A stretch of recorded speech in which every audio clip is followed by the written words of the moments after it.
The concept of the budget TV is much different than it has ever been in the past. And today we're going to look at what I consider to be a budget TV. Now, this is the Hisense 65-inch U6SF Pro.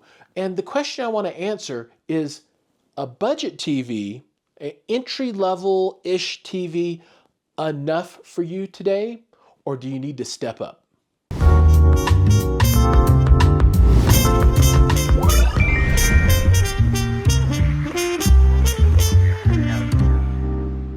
So let's set the stage a little bit. So this is the Pro version of the U6. So the U6SF Pro in the Hisense line, and there is a non-Pro version underneath this one, and then a 7 version above it. So either this is entry-level plus or mid-level minus, kind of however you want to think about it.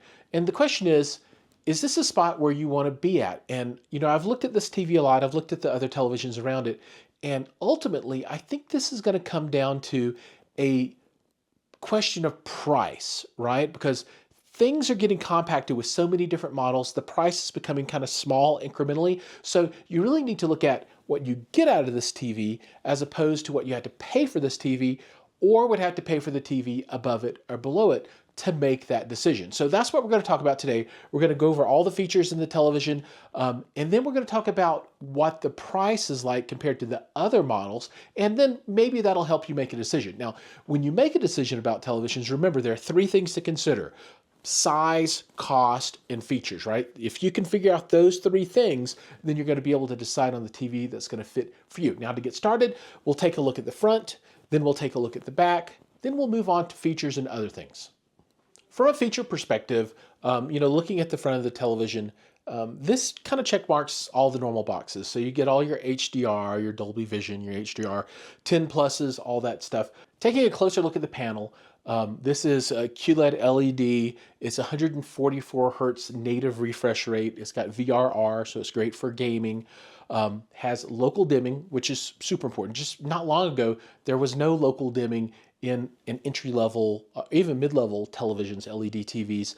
And maybe 2 years ago they got introduced, and now without it, it's not a television you want. You don't want to use any kind of edge-lit stuff anymore. Stay away from that. This one has, at a 65-inch, 240 zones versus, I think, 1,000 on the step-up model. So there's a pretty big difference there. And that's going to drive the contrast, the black levels, that kind of piece. Is this going to be OLED level? No, not at all. But we'll talk about that in a bit. Also, on the bezel size here, you get about 1/4 of an inch between the actual picture and the edge of the television. As you get into more expensive TVs, this shrinks more and more and more. But on this unit, this is what you're getting. And I think this is fine enough, right? It's pretty good. One thing I do like about the panel is the anti-reflective coating. It is outstanding. So I'm in a room, I have big windows over here, so I'm filming with ambient light. I've got a light on above, and really you don't get any of that in the screen, right? It looks really, really good. So Hisense has knocked that out of the park, even in the lower end televisions. All right, now that we've talked about all your basic features, let's take a look at the back and talk about some connectivity. Now, taking a look at the back, first thing you're going to notice is that there is a subwoofer on this one, so you are getting that 2.1 sound, which is nice. It does add some fullness. Although I'm never a huge fan of TV sound, if you're going to use it, at least you do have a small subwoofer here that's going to help you on the low end. Big piece here is the connectivity, and we'll talk through this, right? One thing to notice is that the LAN, the optical, and a USB, these are all straight out facing, right? So that might present some challenges if you're wall mounting. Now, over here, you've got your 4 HDMI and your antenna input and a USB. The thing to know about these is that these are not all 2.1. So I believe you've got 2 2.1s and 2 2.0s. You've got 144 4K on your number 3 and your number 4 inputs. Your number 1 is your eARC, and this is a 4K 60, and then you have a number 2, which is 4K 60 as well. So I think most people will end up likely using eARC out to a soundbar, and then you're going to use HDMI 3 and 4 for a gaming system, and then maybe something like an NVIDIA Shield or an Apple TV. One thing I want to point out is the stand, and it's a simple thing, but I really like it. So This has two different positions. You can either set them narrow, or there's another setting out here where you can make it a little bit wider. Wider obviously is more stable, but if you have a table that's too small for the wide setting, it's nice to be able to do this. It gives you that option of wide versus narrow. Now let's talk about the big features, and we're going to start with color. This does about 75% of the Rec 2020 color space. This is the year of color, and you see a lot of the higher end sets doing 100% of the Rec 2020 color space, which is really, really cool, right?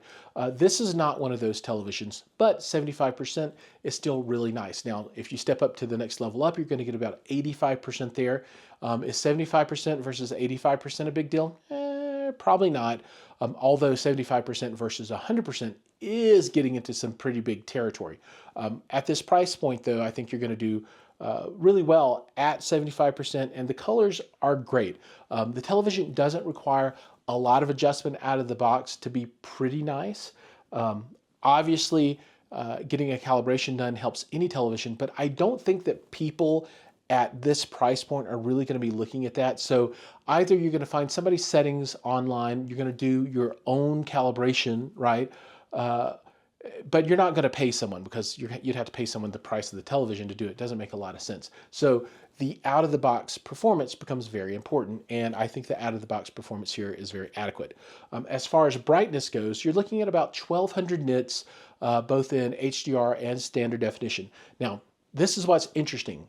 Just a few years ago, that would have been amazing, right? But you've got televisions now that are popping the 10,000, which is the full level of the spec, which is a lot of brightness. This one is nowhere close to that. But for your buddies that are running their 600 nit OLED televisions, this is twice as bright. Is 1200 nits where you want to be at? I think it is, again, an adequate amount of brightness. This television, I think, gets past the hurdle on most of the items. It's not excelling at these items, but it's giving you enough oomph that the value is there, and you can use this in a bright room. Right now I would say that we've got a moderate amount of light coming in here, and this one is up on vivid right now with the brightness turned up. So this is kind of what you're going to get. And I think this looks great, right? It is plenty bright. I don't feel like the television is too dim. Now, from a blooming perspective, the number of zones that you have does impact that, and you do get some blooming here, right? So this one is not one of those rock solid, almost looks like OLED televisions. Again, though, if you're not a cinephile, a videophile, right, you likely won't be able to tell a difference unless you set this side by side. If you have been watching an OLED television for a long time, then this might leave you a little bit wanting. That is where you're going to see a bigger gap between those two technologies, because there's just not enough local dimming zones to give you that really, really good black versus white contrast level. Delay input for gaming is fine. I don't think there's any issues there. Played PS3 on this, PS4, absolutely fine. Played PS5 on this, no problems. I didn't notice any input lag. From a dirty screen perspective, this is, again, fine. I think most televisions have gotten past that hurdle now. You get a little bit on the edges, but all in all, no big issues there. And then off-axis, little bit of a challenge, right? So as I move over here, you can see a little degradation in the color. Again, you're going to have some pretty extreme seating against the edges for that to be noticeable. Although on the smaller size televisions, you can get off axis a little bit easier than if this were a 100-inch television. So all in all, this gives you, I think, an adequate set of features, but it's really going to come down to the adequate set of features versus the cost versus going up or down in the technology stack. Now for a quick peek at the remote control. This is the standard Hisense Fire TV remote control, right? There's nothing special about this remote at all. It's rather small, black plastic, very functional, does fit in the hand well. I do like the circle clicker with the center button. Doesn't have a ton of extraneous buttons. It does have 4.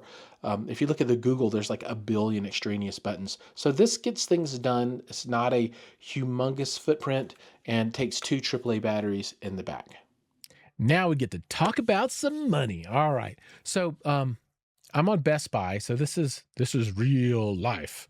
And you can see that they've got the U6 Pro, the 2026, the one we're reviewing for $750. Now, if we go back a page, we'll find the regular U6, the non-Pro, for $650. So you're going down $100 there to get to the more entry-level model. So, like I said before, either this is the entry level plus or the mid level minus. I'm not sure which way you want to think about it. Around the same price, you've got some 24 and 25 televisions on this line. Still more 24, 25s. You do have the Samsung M80H at 800. I think I would go with the Hisense for that. You've got the TCL QLED A3G television. You've got the LG at 830, so almost 100 more. So, I think from a price point of view, I think it's very well positioned for the cost for the performance. But if you look at $950, so 200 more than this, you get up to the 7, right? Instead of the 6 here, or the 6 Pro.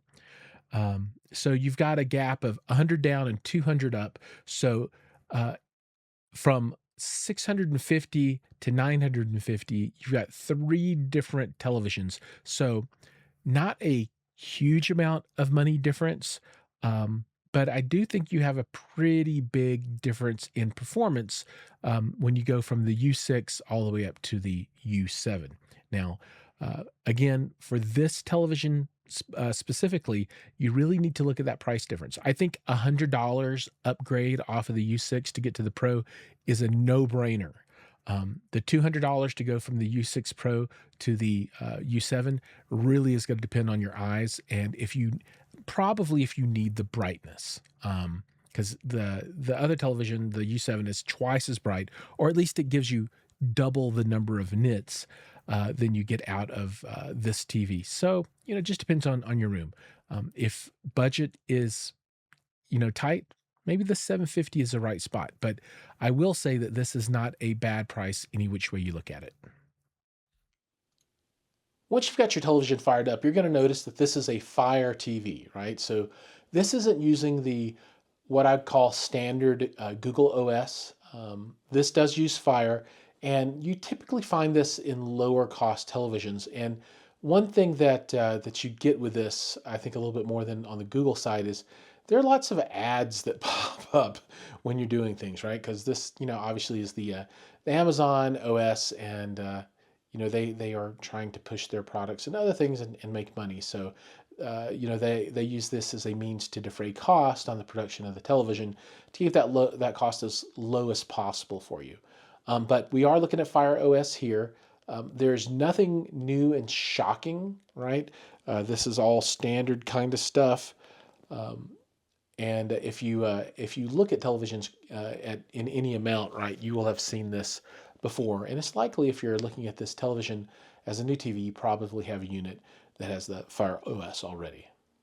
Now let's sum all of this up. So at a $750 price point, you're getting a lot of television. There's no question about that. I think the biggest question is, do you want to spend $750 for this unit or $950 for the U7? There's a $200 difference there. If you can't cover the gap, then this is absolutely the television for you. But with the step up in quality that you get in the next level up, it's really something to think about. Can you stretch a little for extra couple $100 to get into that higher end television, which is going to give you a lot more contrast. It's going to give you a lot more local dimming zones. It's going to give you better color. It's just a generally overall better television. And it just comes down to that question of money. For my money, I would step up, but it really all depends on, what the use case for the television is. Is it going to be your primary, secondary, or do you even care, right? So hopefully this video has given you enough ammunition to make that decision. I say go to a store, use your eyes, see if you can even tell a difference between this and the step up or the step down models. And if not, this is going to be the TV for you. All right. Thank you so much for watching. Remember, like, subscribe, ring the bell, do all those things, and I'll see you guys in the next video.